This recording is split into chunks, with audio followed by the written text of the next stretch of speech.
Bonjour à toutes et tous. Merci beaucoup d'être là pour nous écouter. Donc, je suis Camille Penn, cofondatrice du collectif Les Augures. Et voici Romane Clément. Vous m'entendez aussi?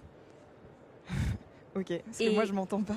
Oui, c'est bizarre. Et nous allons vous présenter un programme de recherche-action qu'on pilote ensemble, qui s'appelle l'Augure Lab Numérique Responsable, qui est un programme de recherche-action dédié aux professionnels du secteur culturel pour les aider à refonder leur stratégie numérique culturelle en prenant en compte les externalités négatives de la technologie et donc en maîtrisant les impacts environnementaux. Et donc on va vous présenter à la fois un peu des éléments de contexte sur pourquoi le numérique est-il un problème d'un point de vue environnemental, la démarche, la méthodologie et surtout les prototypes qui ont été produits lors de cette première promotion qui s'est terminée en décembre 2022. On vous présentera seulement 2 prototypes sur les 4 qui sont sortis du lab pour des questions de temps. Mais toutes les données et tout le travail qu'on a fourni en fait avec les institutions partenaires de cette première promotion du lab sont disponibles en open source, à un lien qu'on vous mettra à la fin de cette présentation. Donc en fait, on a utilisé le support de notre restitution finale juste pour vous montrer un petit peu les institutions qui étaient partenaires avec nous cette session. Voilà, des institutions qui sont très diverses et variées. On aura l'occasion de vous les présenter plus en détail à la suite. Je vais faire du coup un tout petit topo et puis désolé pour ceux qui ont suivi la restitution déjà. C'est des choses qu'on rabâche un peu, mais pourquoi on en parle en fait? Pourquoi le numérique c'est un sujet en termes environnemental, en termes social, en termes même sanitaires et politiques de dépendance aujourd'hui? Le numérique, aujourd'hui on est en 2022, c'est une trajectoire qui représente à peu près 4% des émissions de gaz à effet de serre globales. Le plus impressionnant dans cette histoire, c'est pas tant les 4%, c'est surtout la progression qui est prévue pour les émissions de gaz à effet de serre dues au numérique d'ici les prochaines années. En 2025, on envisage que ce sera à peu près 8%. Là, on parle des émissions de gaz à effet de serre, mais ça vaut aussi pour l'électricité. L'électricité dont le numérique a besoin pour fonctionner, avec la tension qu'on connaît au secteur ces derniers temps. Concrètement, il faut qu'on maîtrise cette trajectoire et on aimerait essayer de contraindre les externalités négatives environnementales du numérique à la courbe verte et essayer en 2025 de rester entre les 4 et les 5%. Concrètement, dans tous nos secteurs, le secteur culturel mais pas que, c'est très difficile de contraindre ça vu les dynamiques d'innovation, vu les imaginaires autour de l'innovation qui tous mobilisent le numérique et invisibilisent un petit peu les externalités négatives de ce dernier. Comment, pourquoi ? Aujourd'hui, le numérique, il est perçu comme intangible, immatériel, automatisé, que ce soit par la terminologie qu'on utilise. Par exemple, je vais mettre mes données dans le cloud. Le cloud, c'est quoi? C'est un nuage auquel je peux passer mes mains à travers? Non, pas du tout. En l'occurrence, c'est des fermes de data centers qui demandent beaucoup d'énergie, beaucoup d'eau aussi pour leur refroidissement. Automatisé, j'ai pris l'image du Turc mécanique qui est bien connu, qui en 1776, c'est un petit robot qui joue aux échecs dans toute l'Europe et qui gagne des matchs contre des grands maîtres des échecs. On a l'impression que c'est incroyable, c'est une innovation folle. En réalité, c'est quelqu'un qui est contorsionné dans la boîte à côté et qui vit des conditions pas marrantes du tout pour remporter ces matchs-là. Donc le numérique, c'est un peu ça aujourd'hui. C'est des conditions de travail qui sont pas forcément visible et pas forcément sympa non plus. Et donc l'idée, c'est de pouvoir innover en conscience aujourd'hui dans le secteur culturel en ayant une pleine vision de toutes ces externalités-là.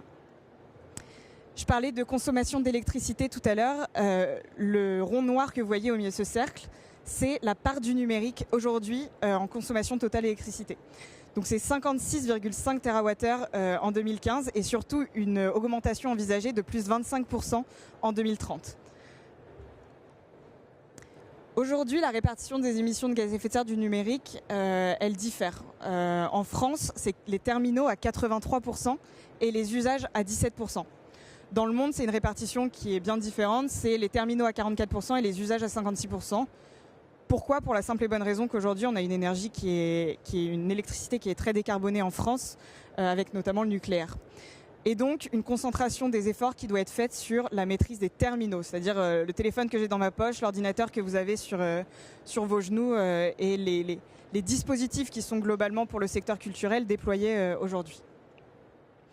Pourquoi? Parce que le fameux ordinateur dont je viens de parler, c'est 2 kilos de matériel informatique, mais derrière, c'est 1500 litres d'eau, 800 kilos de matières premières.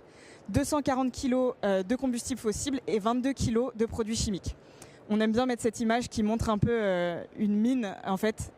C'est-à-dire que la partie de cuivre qui a été extraite de cette mine, c'est la boule qui est au milieu de cette mine. Tout le reste derrière, c'est du traitement des terres, un traitement des autres terres rares, au final pour extraire simplement cette partie-là.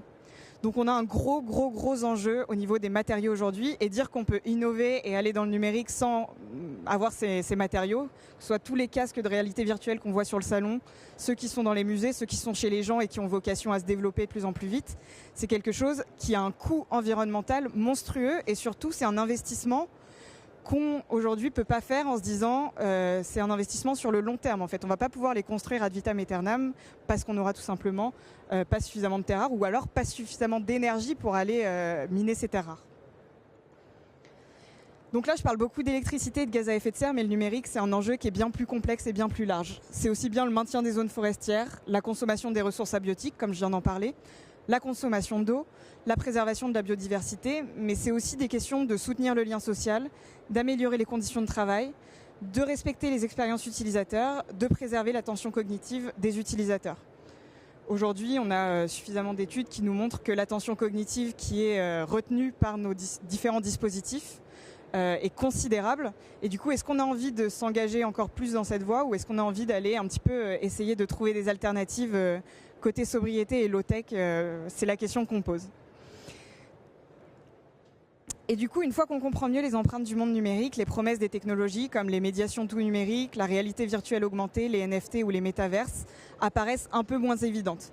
Ça ne veut pas dire qu'elles sont intrinsèquement mauvaises ou à éliminer ou à absolument pas regarder, mais ça veut dire que si on est conscient de tout ce que ça implique, à nouveau en termes environnementaux, mais aussi en termes social, en termes politiques, de dépendance aux GAFAM, en termes sanitaires, de dépendance de nos attentions en fait, qu'est-ce qu'on fait, vers où on va et quels choix communs on choisit de faire.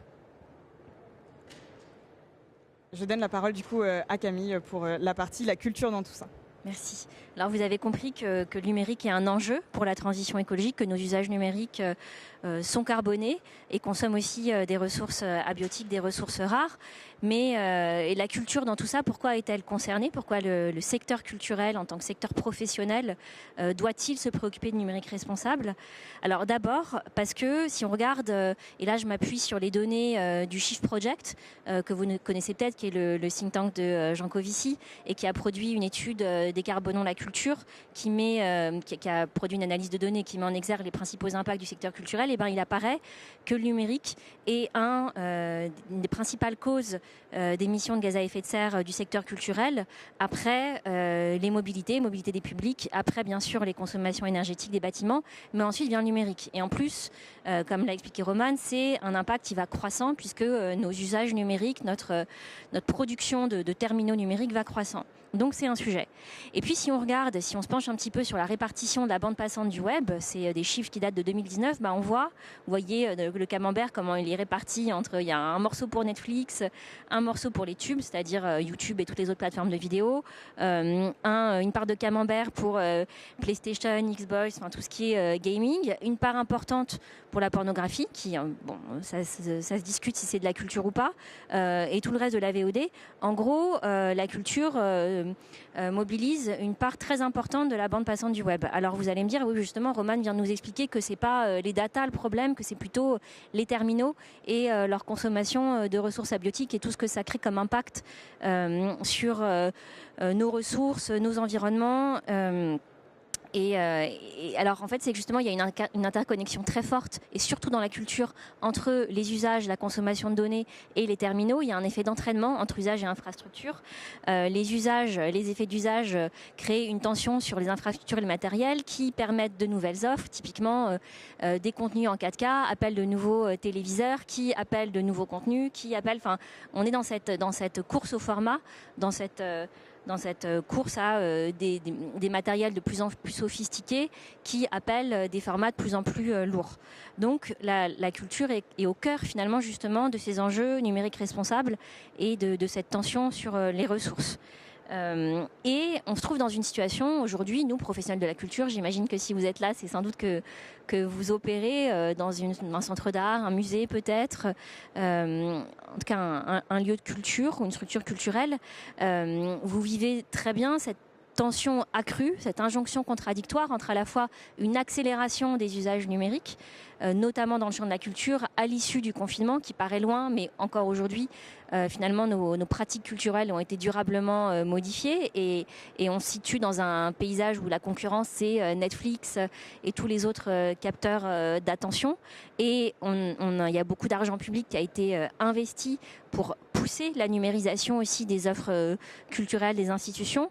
Et en même temps, on souhaite, en tant qu'acteur culturel, prendre notre responsabilité dans la transition écologique. Et donc, on navigue entre ces deux injonctions, à la fois d'accélérer le numérique et de prendre notre responsabilité écologique.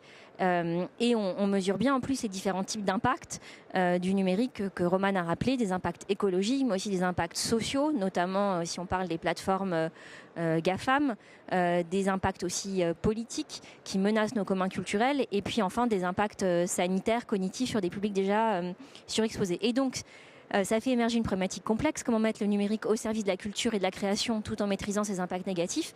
Et c'est cette question que l'Augur numérique responsable cherche à résoudre par toute une démarche qu'on va vous exposer.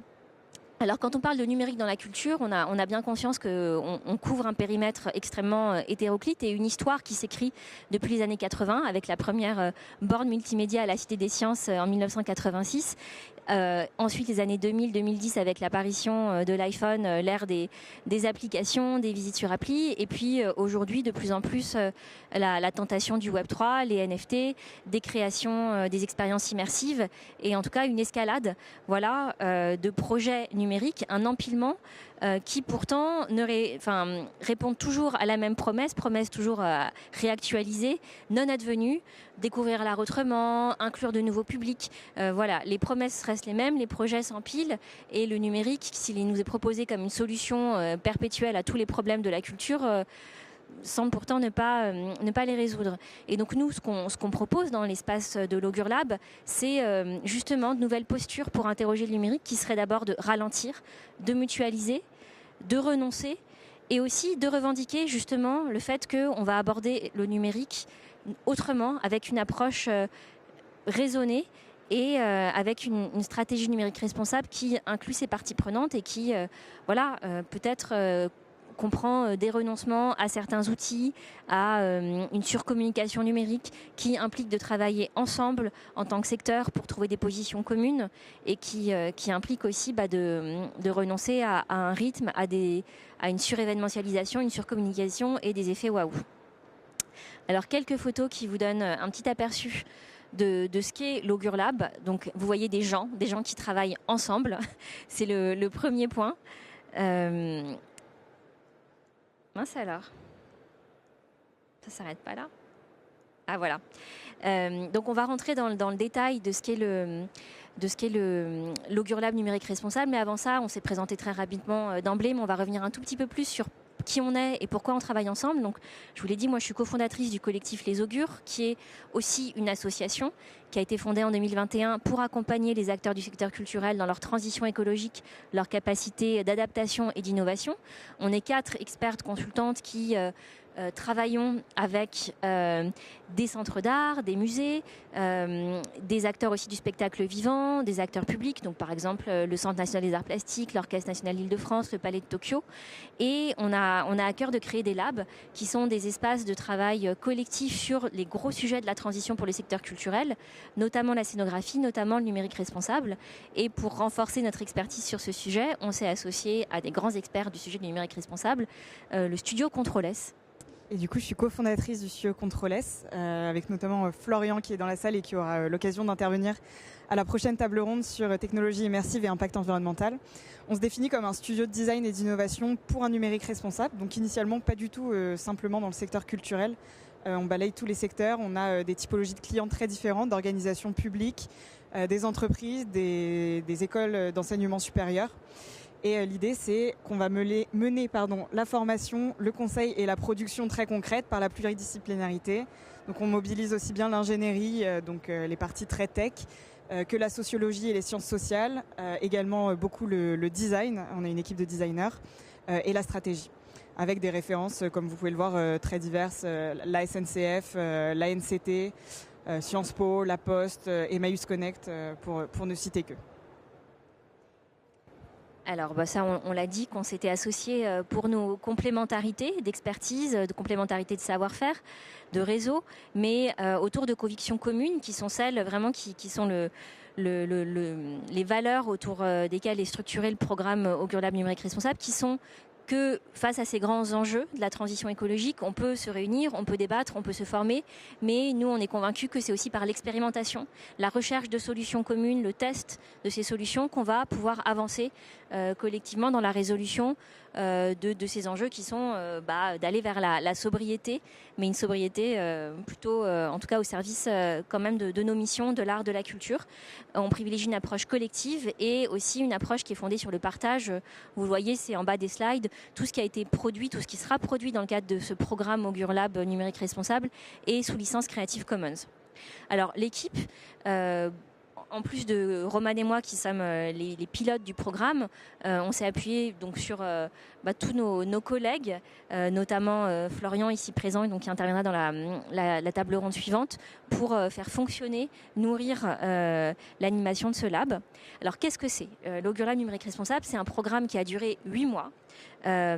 Qui suit une méthodologie précise de recherche-action sur laquelle Roman va revenir dans quelques minutes pour faire émerger des prototypes qui répondent à des problématiques définies justement par le groupe mais qui sont autour du sujet numérique responsable, qui a réuni cette année 21 membres, donc dans la période mai-décembre. On a conclu cette première promotion en décembre dernier, qui était aussi bien, je vais vous les décrire juste après,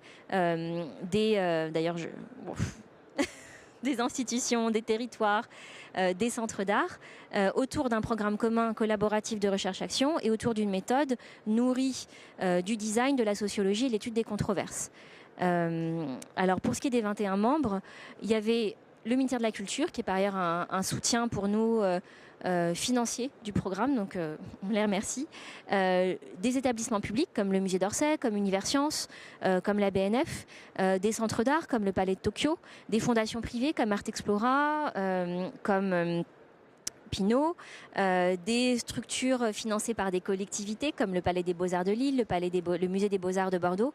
Je vous les cite pas tous, mais vous notez une diversité à la fois, on va dire, dans la typologie de structures culturelles, de territoires. C'est pas un programme parisien, même si c'est vrai qu'on s'est souvent réunis à Paris, mais qui partagent la volonté de travailler sur leur stratégie numérique culturelle. Donc toutes ces institutions réunies, ça fait beaucoup d'acteurs qui sont aussi bien des DSI que des responsables de la communication, que des responsables des publics, que des responsables RSE, pour qui le numérique, de toute façon le numérique est aujourd'hui un sujet de travail et un outil de travail pour tous et toutes, chacun, mais eux ont une responsabilité particulière dans les outils qu'ils utilisent et ce qu'ils proposent dans la relation au public. J'ai oublié de dire, ils étaient cités, qu'on avait aussi des écoles d'art qui bien sûr ont à cœur de former les futurs artistes, les futurs aussi professionnels de la culture à ces enjeux du numérique responsable. Pour ce qui est du modèle économique de ce programme, il y a une part du programme qui était couvert par des frais d'adhésion de chacune des structures et on a eu, comme je l'ai dit, un soutien du ministère de la Culture. Le programme est donc un programme de recherche-action, je l'ai dit, collaboratif, avec des boucles itératives pour avancer dans l'élaboration de prototypes. Mais tout ça, j'en dis pas plus, Roman va vous l'expliquer. La méthode du coup qu'on a utilisée, c'est un peu une méthode, notre méthode design, généralement vous la connaissez peut-être sous le format d'une semaine, on appelle ça des design sprints. Nous on a décidé de la modifier un peu, d'aller naviguer dans cette méthode design et d'en faire ce programme de recherche-action sur 8 mois qui mêle design, sociologie et étude des controverses. Concrètement, c'est 5 phases. Une première phase de problématisation où en fait sur des thèmes qu'on avait prédéfinis avec Camille, je vais les citer, infrastructure et usage numérique. Le second thème, communication et médiation numérique. Et le troisième thème, on a un peu changé innovation. avec un 4e thème qui est venu s'ajouter après sur la formation des écoles d'art et de design. Première phase, problématisation. Il s'agit de leur donner ces thèmes-là et de dire « Trouvez-nous les problématiques qui répondent fondamentalement à des questions de vos métiers, avec vos expertises métiers, vous, de DSI, de responsables de communication, sur ces thèmes-là. » Donc c'est une journée en présentiel où on les fait travailler sur différents canevas sur mesure. Suite à ça, on retravaille un peu ces problématiques et on rentre dans une phase d'enquête approfondie. Quand je dis enquête, c'est vraiment en se fondant sur la méthode des sciences sociales, en se disant qu'on veut un peu évacuer les enquêtes très marketing ou de satisfaction et qu'on veut rentrer un peu dans le dur et être le plus objectif possible.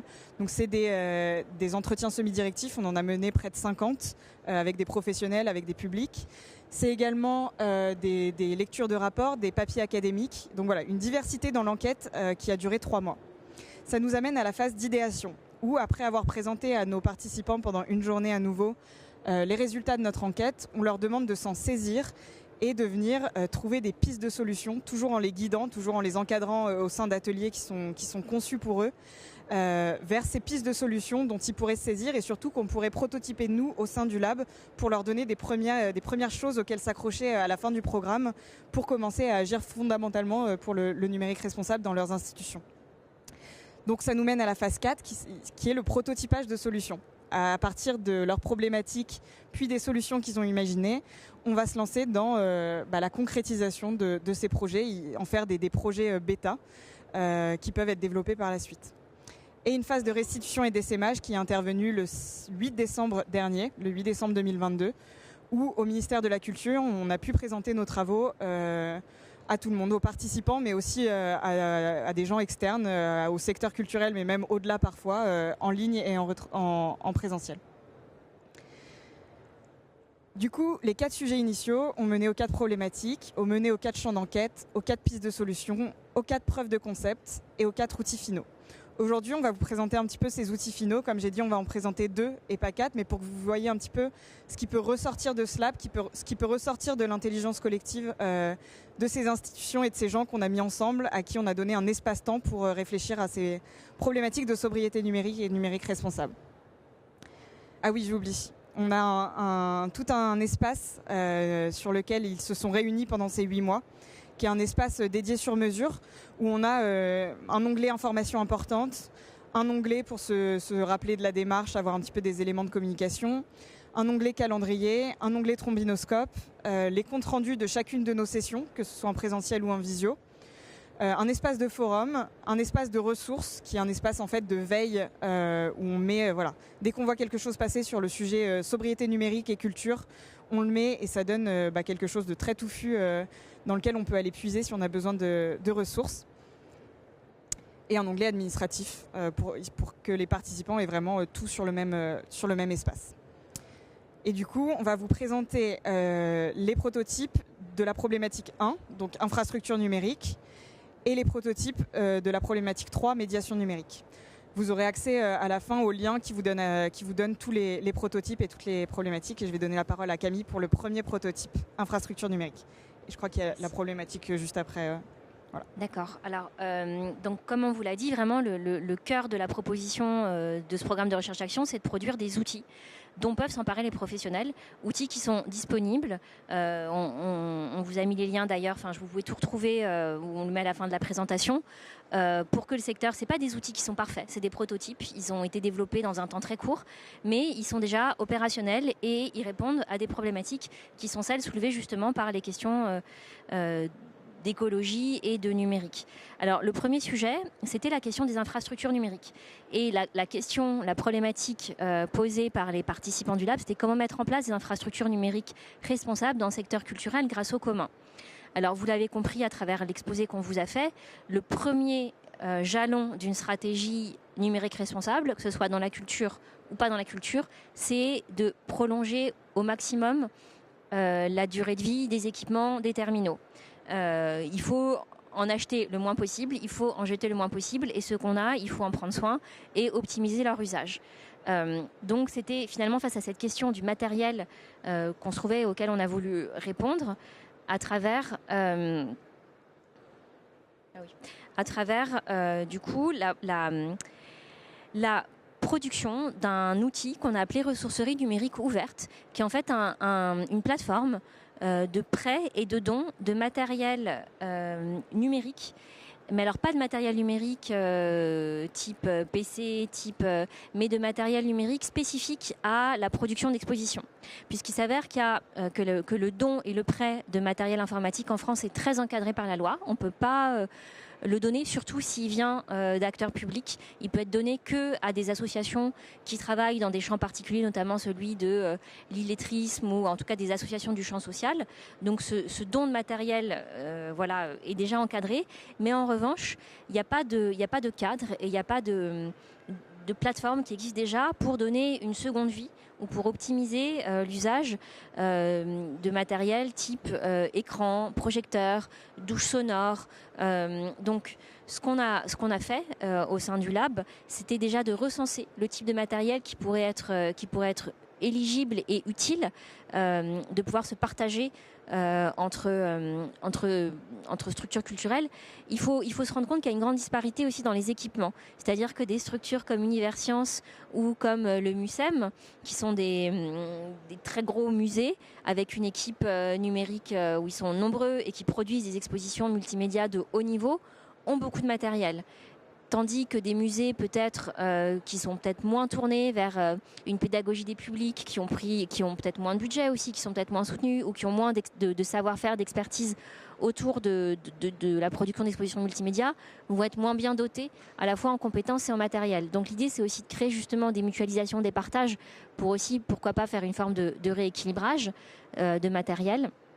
Mais surtout, bien sûr, le premier enjeu, c'est de limiter l'achat de matériel neuf dans des institutions culturelles, puisque la fabrication représente l'empreinte écologique principale du numérique. Et les usagers de cet outil sont des DSI, des responsables multimédia, des directions de production, des responsables des expositions, des scénographes. Aujourd'hui, ce qui existe, c'est un tableau comme ça, qui ressemble à une forme de back-office, de ce que pourrait être une plateforme. Il faut vous représenter peut-être, alors je ne sais pas si certains parmi vous sont déjà des usagers de ressourceries d'autres types de matériel. Il y a par exemple la Réserve des Arts ou il y a des services comme Plint par exemple qui visent à optimiser le partage de ressources non numériques. Ça, c'est peut-être ce qui pourrait ressembler à une forme de back-office. Le service n'est pas encore développé, puisque pour ce prototype en particulier, le ministère de la Culture s'en est emparé et va le développer au sein de son atelier numérique. Donc finalement, là, le prototype vraiment n'existe pas. Mais il sera bientôt, d'ici, on pourrait dire 6 mois, c'est un outil dont vous pourrez vous servir, qui sera ouvert à absolument toutes les structures culturelles. Voilà, ce qui est important, ce qui a été vraiment le travail de prototypage sur ce projet, c'était d'investiguer l'aspect légal, puisque comme je vous ai dit, le don de matériel informatique est encadré par la loi et pas donner ou prêter n'importe quel type de matériel. Et puis il a été aussi le deuxième point de l'investigation autour du prototypage, c'était vraiment comment faire en sorte, puisque vous vous souvenez dans la problématique il y avait le nom de commun, comment faire en sorte que ce service de ressourcerie, ça tenait vraiment à cœur aux participants de l'Augure Lab, soit un service vraiment d'intérêt général et pour le coup ne soit pas opéré par un acteur privé, mais soit vraiment opéré, par... qu'il y ait une forme de garantie que ce soit une ressource en commun et du coup la possibilité que ce soit développé et maintenu par le ministère de la Culture à travers son atelier numérique apporter ce type de garantie. Donc c'est sur ça qu'a porté le travail de prototypage. Je rends la parole à Romane pour présenter le prototype qui répondait à la question de la médiation numérique / innovation. Du coup, sur cet enjeu de médiation numérique, la problématique était la suivante. Entre appel à la sobriété numérique et enjeu de valorisation des offres culturelles, comment construire une approche collective et raisonnée pour le secteur culturel envers l'innovation technologique ? Donc une problématique assez longue, mais qui a vraiment guidé ce groupe de travail pendant les 8 mois. Concrètement, ça on ne l'a pas fait pour la partie 1, mais à chaque problématique, on expose un peu les 4 constats qui sortent de notre enquête terrain. Je rappelle, l'enquête terrain, c'était la 2e phase de notre programme et ça a duré 3 mois avec des entretiens semi-directifs, etc. Le premier constat ici, c'est qu'on a un imaginaire technologique aux promesses sans cesse actualisées, mais au fond inchangé depuis 40 ans. Ça retombe un peu sur ce que Camille disait au tout début dans la culture, dans tout ça, avec des formes de projets innovants, numériques souvent, qui se renouvellent avec une promesse inchangée. Et en fait, on a l'impression que c'est un jour sans fin, quoi. Ça revient et ça change pas fondamentalement les choses, et les promesses sont pas tenues. Le constat 2, c'est qu'on a une approche et des effets différenciés entre conservation et médiation. Ça, c'est assez important. C'est-à-dire qu'on va pas, et les institutions culturelles ne vont pas utiliser l'innovation technologique de la même manière et avec les mêmes précautions s'il s'agit de conservation ou s'il s'agit de médiation. Et donc ça, c'était intéressant à comprendre, et c'est pour ça qu'on est allé plus vers la médiation. Ensuite, de l'expérimentation à la dépendance technologique, il y a une limite qui est de plus en plus ténue. Et enfin, le 4e constat, la sobriété numérique, une piste de réflexion qui est opérationnellement très exigeante et qui est surtout souvent la grande oubliée des grands plans de faire son bilan carbone. Je pense à Bilbao, je pense au musée du Louvre qui font des grands plans de bilan carbone et qui oublient généralement le post-numérique en le pensant comme une solution et rarement comme un poste de problématique environnementale ou sociale. Du coup, qu'est-ce qu'on a sorti pour ce prototype ? On a fait un guide pratique pour réenchanter la médiation culturelle par les low-tech. L'objectif, c'est stimuler la créativité des équipes en charge de la relation avec les publics pour renouveler les expériences de médiation dans un monde de ressources contraintes et sous pression énergétique. Clairement, on s'est intégré dans le contexte de cet hiver, on y était tous, hein, mais on s'est dit qu'il y avait complètement une question de soutenabilité du secteur culturel et de penser des investissements qui vont pouvoir être faits au long cours et pas des choses qui vont sous contrainte énergétique ou sous contrainte de matériaux ou d'autres contraintes même qu'on peut ne pas imaginer aujourd'hui. Ces choses-là doivent survivre. Côté usager, c'était plutôt du coup les responsables des publics, médiateurs culturels, scénographes. Et la solution prend plusieurs formes. C'est un livre blanc qui s'appelle « Réenchanter l'expérience culturelle à l'heure de la sobriété ».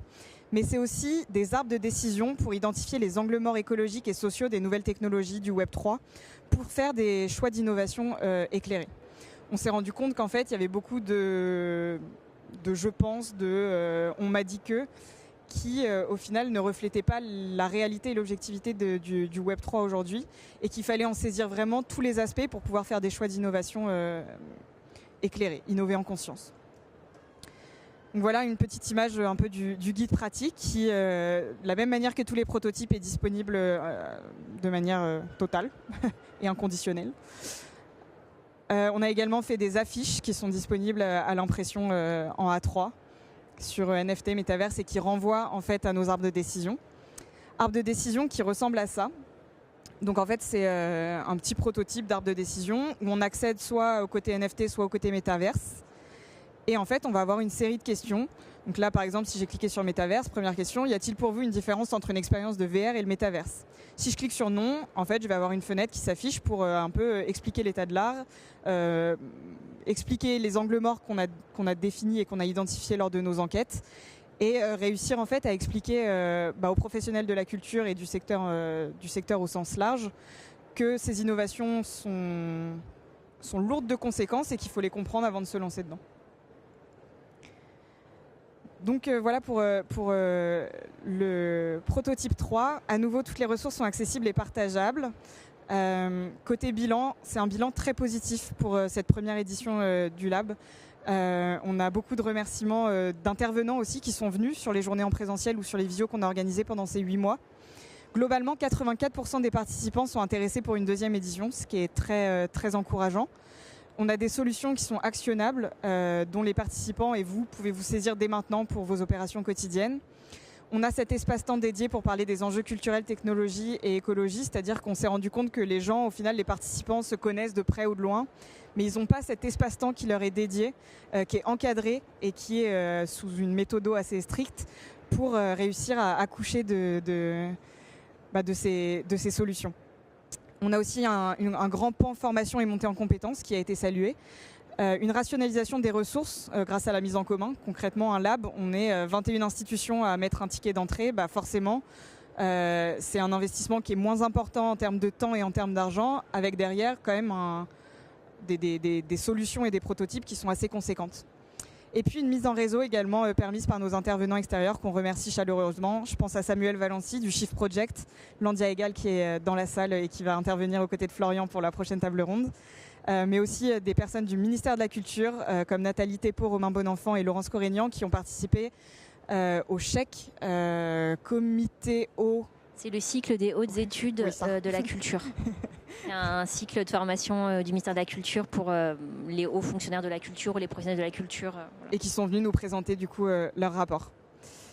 Camille, tu veux enchaîner ? Oui. Alors, donc, fort de ce bilan et de ce succès, bien sûr, on repart pour une seconde promotion de cet Augure Lab numérique responsable. On espère pouvoir lancer en mars avec une temporalité similaire, un calendrier qui serait environ sur 9 mois avec une coupure à l'été, une méthodologie qui reste inchangée, des professionnels issus du secteur des arts visuels, du patrimoine, musée, mais aussi du spectacle vivant, parce qu'on croit aussi que ce sera très, très bénéfique pour l'intelligence collective.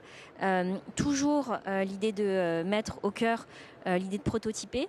Des thématiques renouvelées, peut-être des sujets qu'on n'a pas pu explorer cette année mais qui nous paraissent importants, autour de l'archivage numérique par exemple, autour de la réalité virtuelle, mais toujours bien sûr se questionner sur comment on peut, tout en ayant toujours en tête les missions premières des musées autour du rapport au public, autour de la valorisation de la création et du patrimoine, autour du soutien à la création contemporaine. Et bien sûr, le numérique peut être un outil, mais comment on peut le faire de façon sobre et raisonnée, ce sera le fil rouge du programme. On voudrait aussi également faire intervenir des expertes et des experts, comme on l'a fait cette année, mais peut-être encore plus, et travailler encore main dans la main avec le ministère qui nous soutient financièrement, mais qui aussi apporte une forme de... C'est un peu un tiers de confiance, quoi, un garant du fait qu'on travaille au service de l'intérêt général du secteur.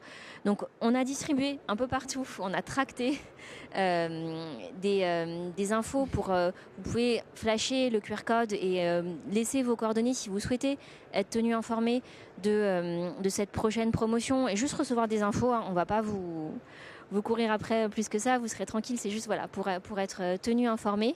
Et puis là, sur cette page, vous avez le lien pour un lien vers les prototypes, si vous souhaitez aussi vous amuser avec les arbres de décision, prendre connaissance du livre blanc, aussi travailler sur suivre les progrès du projet de ressourcerie et aussi découvrir les autres prototypes qu'on n'a pas pris le temps de vous présenter. Vous avez nos adresses e-mail qui sont aussi disponibles sur nos sites web respectifs, hein, donc vous pouvez nous retrouver. Et puis, pareil, le lien pour participer à la prochaine promotion. Voilà, on l'a dit, tout est en Creative Commons, donc vous trouvez sur la plateforme du Lab les prototypes. Et puis la restitution aussi, si vous voulez avoir la voix par-dessus les prototypes pour vous expliquer un peu ce qu'il en est. Et si vous avez des questions, on est là, on reste dans les parages. Vous pouvez aussi du coup approfondir le sujet du numérique responsable dans la table ronde suivante. On vous engage à rester. Et voilà, on est disposé à répondre à des questions.